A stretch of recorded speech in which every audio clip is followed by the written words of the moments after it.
Don't focus on getting bigger, focus on getting better. Lee Dumas, Entrepreneurs on Fire. Welcome to the Good Karma Success Coach podcast. My name is Melinda Van Fleet, and I'm a mindset success coach.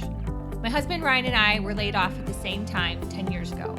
We moved to the Florida Keys without jobs, not knowing anyone, hardly any money, and we never even been here. So all along, I've said that someday, when we get our quote-unquote shit together, we will help others. Because since then, we've done a lot of self-work and both built successful businesses. Each week, my intent is to be relatable and bring you tactical tips, tools, share my learnings and stories that can help inspire you or transform you wherever you are in your career or general life. I strongly believe that if I can do it, you can do it too. So what's stopping you? This past week, Podcast Movement, which is a very large, I was really impressed, and growing conference for podcasters and the entire industry, was held up in Orlando. And the location varies every time they have it. So this year, this August, with it being in Orlando, I was really lucky that I could take a day out of my schedule to go to the conference and meet people and just check it out and learn something. I went with a specific agenda and goals, which is why I wanted to talk about podcast movement and events and conferences in general in relation to your time and how you're spending your time. Because we all have increasing amount of things on our to-do list. A lot of us have busy lives, busy careers, busy businesses, families, other things that might need our attention. Even my 3 little dogs need attention. But it's still important to get out there and attend conferences or meetups, different events, to just kind of learn something and meet people and get out of your bubble, because it's easy to be in a bubble and keep going on with your day. So then before you know it, time has passed you by and you're kind of wondering, where has that time gone and what have you done and what have you learned?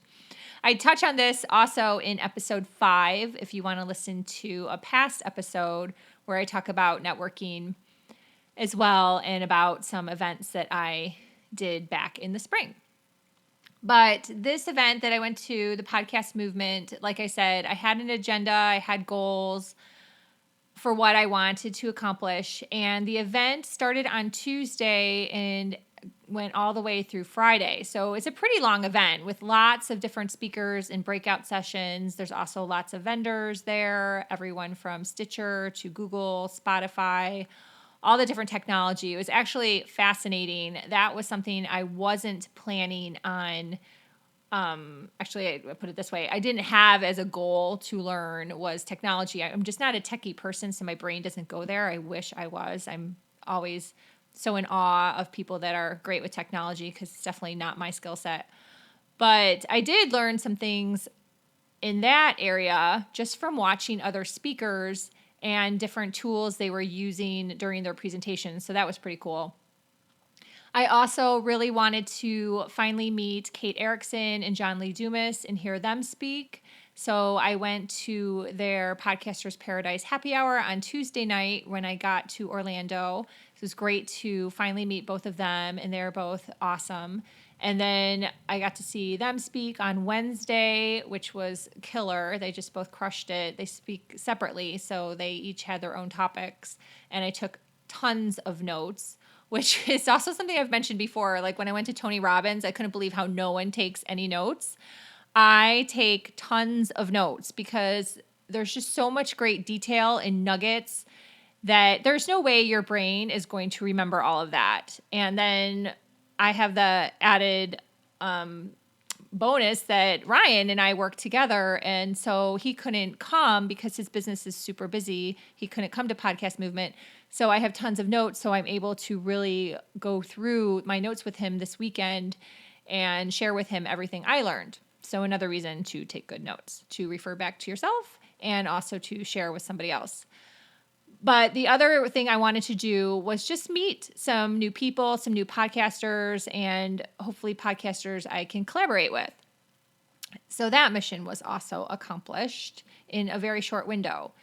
And I could have stayed the extra days, but honestly, it's really important to look at your schedule and what you have going on, and you have to use your intuition to make a call.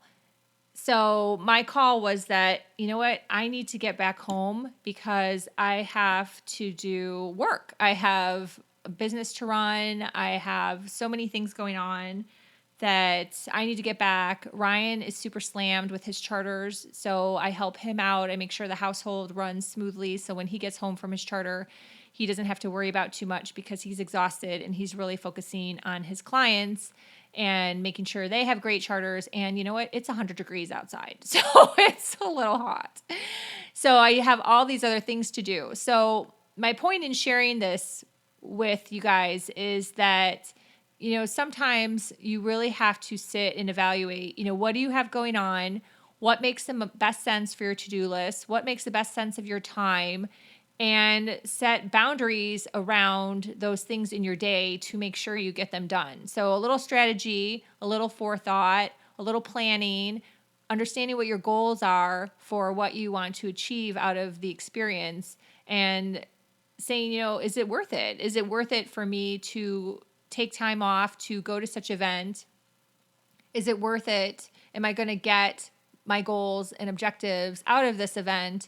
And then having the discipline to then come back home. You know, I went to something, I got it done, I have to get back home. And Ryan and I did this years ago when we had our jigging business where we sold vertical jigs, which to a normal person, it's a fishing lure. So it's just a special type of fishing lure. And Ryan and I had the side business that we worked on together where we had a manufacturer who was actually let's say the original brand, and we were the distributors for his jigs, and he was based in Mexico.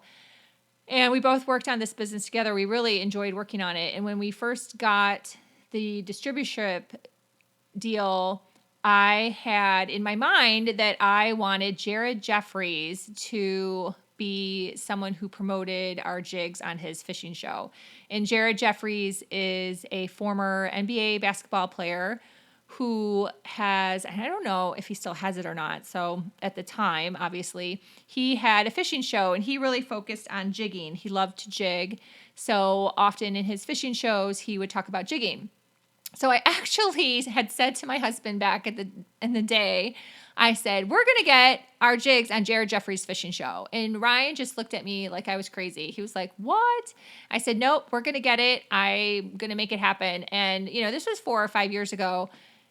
So at the time, you know, the word manifesting wasn't all over, you know, social media like it is now. You know, there's several coaches that actually sell programs just on how to manifest. But I actually manifested getting to know an introduction with Jared Jeffries. And it was pretty cool how that all happened. But I just kept working. And sure enough, I ended up selling jigs to a captain in the Middle Keys who is a very well-known charter boat captain who has his own store. So he wanted to buy the jigs, and he actually had been on Jared Jeffries' fishing show. So he hooked me up with Jared Jeffries, and we went up to iCast in Orlando that summer and had a meeting with Jared Jeffries. So we originally were going to stay overnight and go to iCast for 2 days. We had never been to iCast before, which is the event, conference, trade show is the word I'm looking for fishing equipment, for boats, for fishing equipment. And we had never been. So we got all excited and we thought, oh, this is going to be so big and so great. And we're going to stay overnight and do 2 days at iCast. And it's just going to be so awesome. But we also had this meeting with Jared Jeffries. So we go up there. We walked around the trade show for an hour. It was so lame and so boring. Hardly anyone was buying anything. It was big, I'll give it that. All the brands were there, but it was very lackluster. We met with Jared Jeffries, which was great. We had a great meeting with him. He agreed to do the jigs on his fishing show. So that was our main goal of going up there. We had a goal and a reason to go. And then after we were done meeting with Jared, Ryan and I looked at each other and we're like, we have stuff to do. We need to get home. And so we ditched out on our hotel reservations and we drove back to the Keys that same day from Orlando. So we drove up in the morning, 5 hours, and then back 5 hours at night. And we were so glad we did that because it was just a decision where we used our intuition and made the call to use our time wisely and drive back to the Keys. So my message that about sharing the story about iCast and meeting Jared Jeffries, and also in conjunction with Podcast Movement, is still really about looking at what your goal is for any certain thing that you have going on, whether it's attending an event, a conference, attending, a family event, having time spent with your friends. Maybe you're thinking it's going to be a week and you really only need 2 days. Looking at whatever you have going on and just making sure that you are spending your time as wisely as possible and that you have clear goals and objectives and that you then set boundaries. I've accomplished what I need to do and now I'm going to go home and get those things done.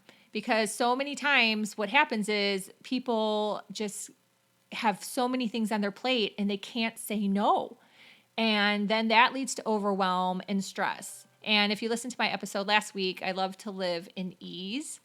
And being able to set boundaries, have your goals, say no to whatever then doesn't serve you, or you've already accomplished your goals and agendas. So then you're like, okay, I'm done. I can go home.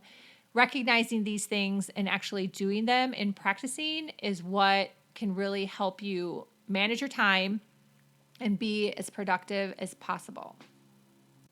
So this podcast is kind of like my brain data dump. I don't have any notes.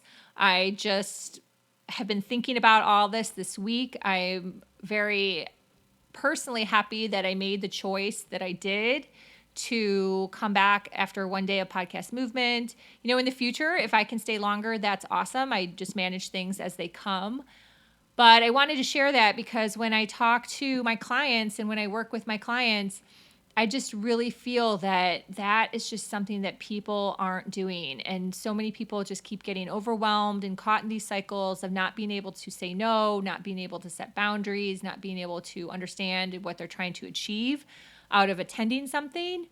And you end up just on a hamster wheel and you keep going round and round and you're not really accomplishing what you need to accomplish.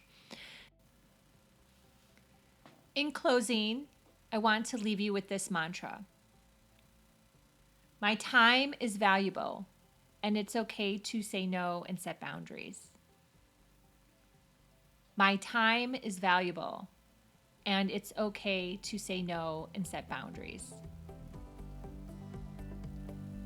If you're like me and you like to always be working on fine-tuning and tweaking your mindset, I highly recommend writing this out or other affirmations, saying them over and over, especially before you go to bed, so it gets into your subconscious because reinforcement is key. If you liked what you hear today, I would love it if you subscribed, rate, and review on Apple Podcast, and please share with a friend. I would really appreciate that, and I'd love to hear from you. You can find me on Instagram. You can also follow me on Facebook or LinkedIn, DM me or email me at melinda@melindavanfleet.com. And my website is goodkarmasuccesscoach.com.